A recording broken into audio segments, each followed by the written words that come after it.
What have we learned so far this morning? Trying to blow up Medicare, Problematic.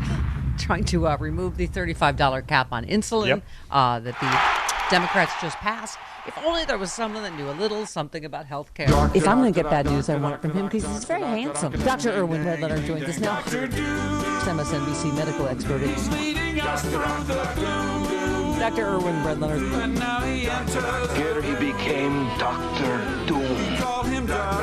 Dr. Irwin Redlenner is the founding director of the National Center for Disaster Preparedness and senior research scholar. Dr. Doom. Oh, hi. Good morning, Dr. Doom.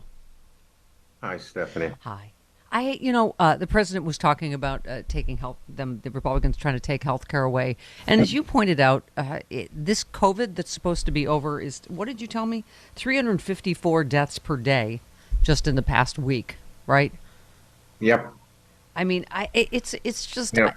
I know we've had this conversation on and on and on, but you were talking about the monoclonal antibodies not really working because as we've talked about over and over, always was going to be a race between the variants and and people being vaccinated. So now we've had variant after variant after variant, right? Yeah. So this is the thing, everybody probably vaguely remembers the availability of monoclonal antibodies, which were very effective. They had a particular use. If somebody got sick, especially a vulnerable person, vulnerable for any reason medically, they could get intravenous monoclonal antibodies, which were matched to the strains and the variants that were racing around at that point. And that would be a big, literally lifesaver for many people. Yeah. But as each new variant came, the monoclonal antibodies, since they're specific to particular variants, would lose their effectiveness. And now we're in a range of, obviously entirely new variants, and there are no monoclonal antibodies available. Why not? Why don't the pharmaceutical companies just make more? Well, they don't make more because the business model is not great for them, right? Yeah. So they make them, they invest the money, and they're pretty soon out of date, and they're no longer effective because there's a new variant. Yeah. That business model of the big pharmas is affecting our ability to get treated if we need it. Yeah. And they don't understand why we're not doing something about that. This is too serious a disease not to have the full stockpile of tools that we need to fight this. Yeah. And the government really should fix this if the pharmaceuticals won't. Yeah.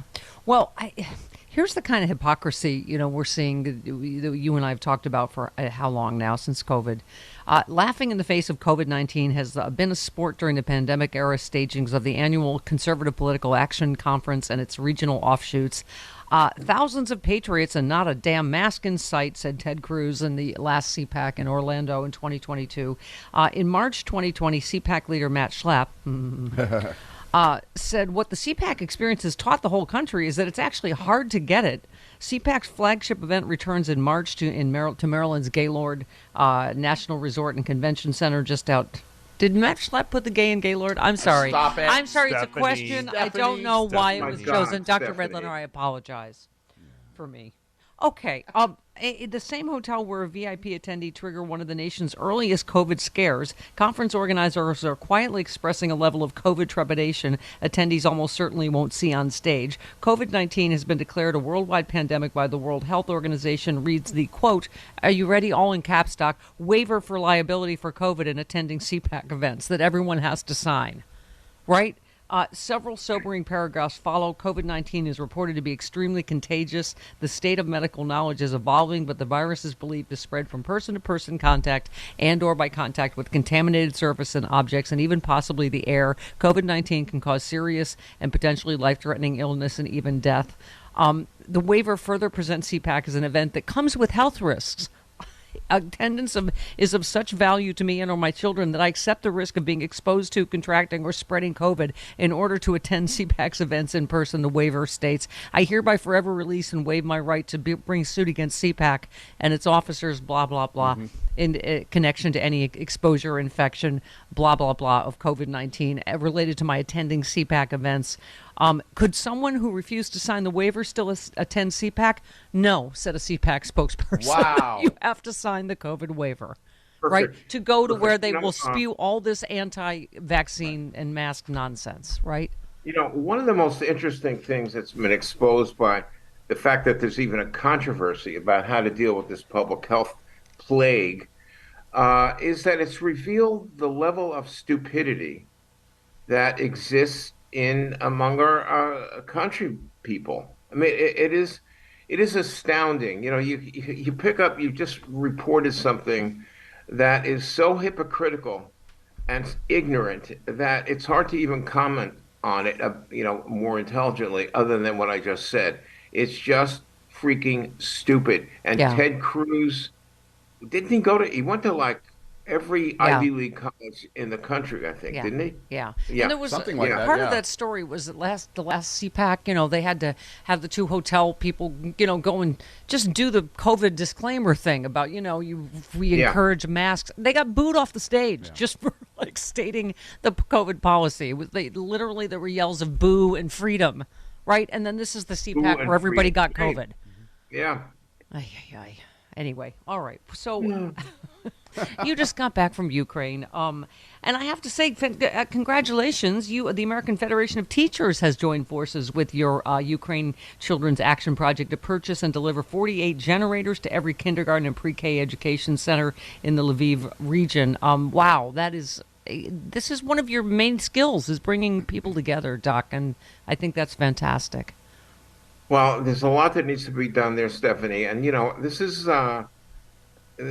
an incredible time. And ironically, while I was in Ukraine, I was asked to do a segment on television about the earthquake in Syria Yeah. and Turkey. And here I am literally on a street in Lviv and talking about earthquake in Turkey and Syria. And it was very ironic to me because here are two massive disasters, one of which is Mother Nature, also some Yeah. crappy construction of buildings, but a massive outburst from nature. And there I am at a place where the disaster is intentional. This is what Yeah. I've been trying Yeah. to grasp with. It's like, these people that are crying, they've lost people in Turkey and northern Syria. And, it's a force of nature. And here I am in a country where Putin has decided that he's just going to destroy the culture, take over the country, create a buffer zone, whatever the hell he wants to do. But he's ruining families and people and the future of Ukraine. And it has an extra level of pathos, sadness, and anger, that the fact that it's intentional Yeah. and not an act of nature. Yeah. By the way, like the birth of any good superhero, Dr. Doom, did you found the Center for Disaster Preparedness and then become Dr. Doom, or were you Dr. Doom? No, I was always Dr. Doom, even as a young child. I would take my toy soldiers and smash. No, I've been practicing all my life, Stephanie, for this. No. I know, the Center for Disaster Preparedness. Yeah. Okay. It's the National Center for Disaster Preparedness at Columbia. No, I started, long time ago, but Yeah. in Yeah. 2003. But you But are consulted for tell you every what, disaster around the world, and it's Well, Dr. Doom I've has been to to take this. over. In '76, I went to a massive, actually, earthquake in Guatemala, and it's something. And really, the reason, if you're actually interested, is that I really did. I did pediatric intensive care. I ran a pediatric ICU for a long time, so I'm comfortable dealing with crises on a micro level, and Yeah. it's sort of evolved. No, we kid because we're wise asses, but you are like any good superhero. You always run to the danger, and that's why you're one of our heroes. Let's talk about the disaster in Ohio. So the stay-away order was lifted 5 days after the derailment, after air and water sample results led officials to deem the area safe. The East Palestine, Ohio fire chief said at the time, governors of both states said the air quality samples had consistently show readings of points below safety screening levels for contaminants of concern, but also advised private well users to offer bottled water and offered free well testing. So a week after residents were allowed to return, bottled water should remain the rule until more test results are back, according to Governor DeWine. He said, don't take a chance. Wait until you get the tests back. Yeah.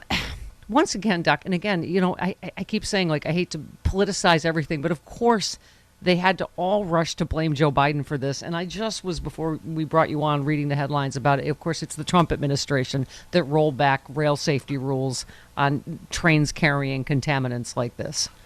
So, yeah, go ahead.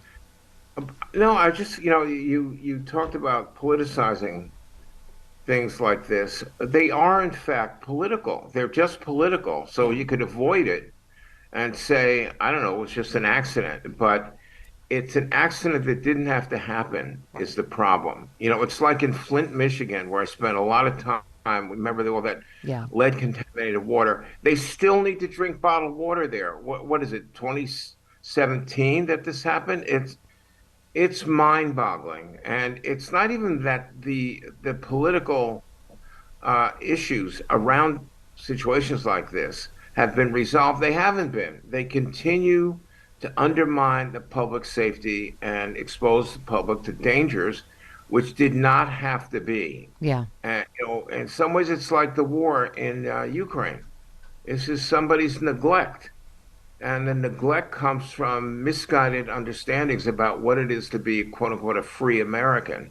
Yeah. And somehow being a free American seems not to be compatible with being a healthy American. Why that is?